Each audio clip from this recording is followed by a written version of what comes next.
Hey, give it up for Joe Ames one more time. Clap it up for the wonderful Joe.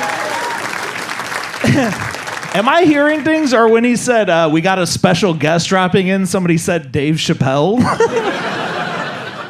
That was wonderful to hear on my way up. I will never be as good as him. I'm Jason. Nice to see you guys. It's good to be. I'm glad you're here doing watching stand-up comedy. It's my favorite thing, and I think it's hard to do nowadays because you're not allowed to be friends with people unless they think everything exactly the same as you. You know what I'm talking about? Like if I don't have the same vaccine as you, or like the Eagles, then I can't be your friend.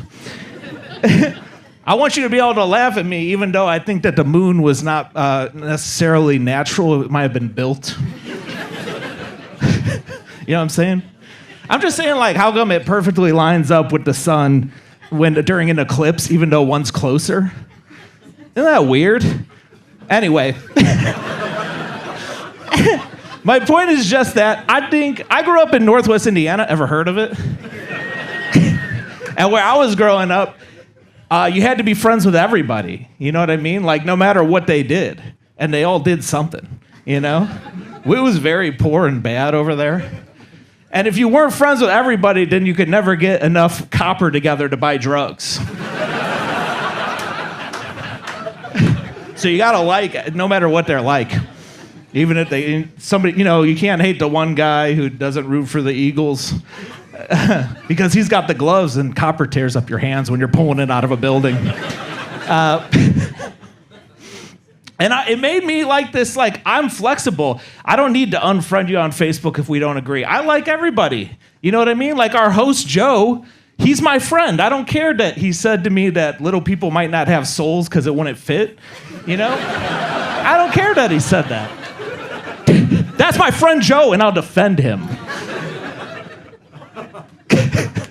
Or, you know, you look like my friend. Hey. I don't care that he said that, you know, when he started balding, he thought it was God giving him the thumbs up to hate Jews. You know, I don't care. That's my friend, and I'll defend him. It's cool to have friends.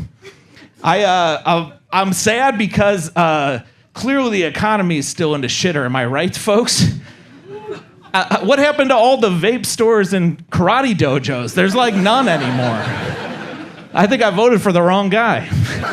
I can't. I miss they closed my local karate dojo. It's like, where am I going to watch short guys wrestle in front of a picture window now, you know? There's nowhere around. I'm also a little confused, like, as a landlord, how do you close a karate dojo? Do you come in and board up the place? Because that's a day they've all been training for, you know? Try and board that place up. They'll be right in there doing somersaults and all that.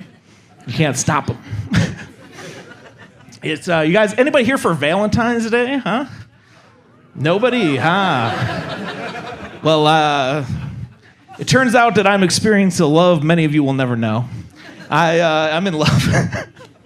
Nobody's laughing, I guess. I'm just joking. I'm in love. You can tell how in love I am because I'm getting super fat. You know, I'm at my fattest I've ever been. Because I'm not putting it out there anymore. I'm doing this for her, you know? That's why I got this big and fat. I took a picture with the headliner, Sam. We had to use 3 cameras.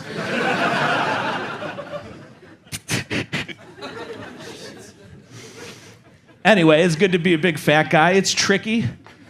You know, there's always a Scarface t-shirt in your size. That's nice. But,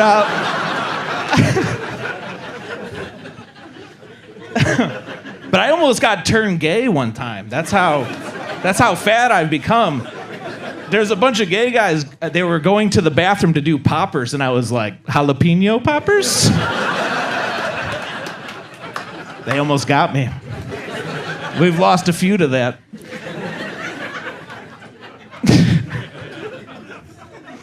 This is how bad it's become. I can't do everything I want to do because I'm a big fat guy. Like, I wanted to do that surgery where they remove your ribs so you could suck your own dick.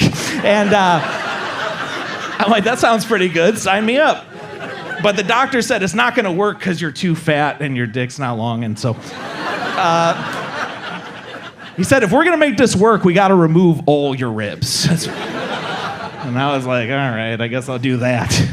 I'll become a worm for this. And they did. They removed all my ribs, and I came to, and he's like, you probably want to get busy. But I'm just sitting in the room with all the ribs on the counter, and you know me, I'm a big fat guy. I just wanted to eat the ribs. So that's what I did. And I'm in love, and I appreciate you guys. Thank you guys. Give it up for your host, Joe Ames.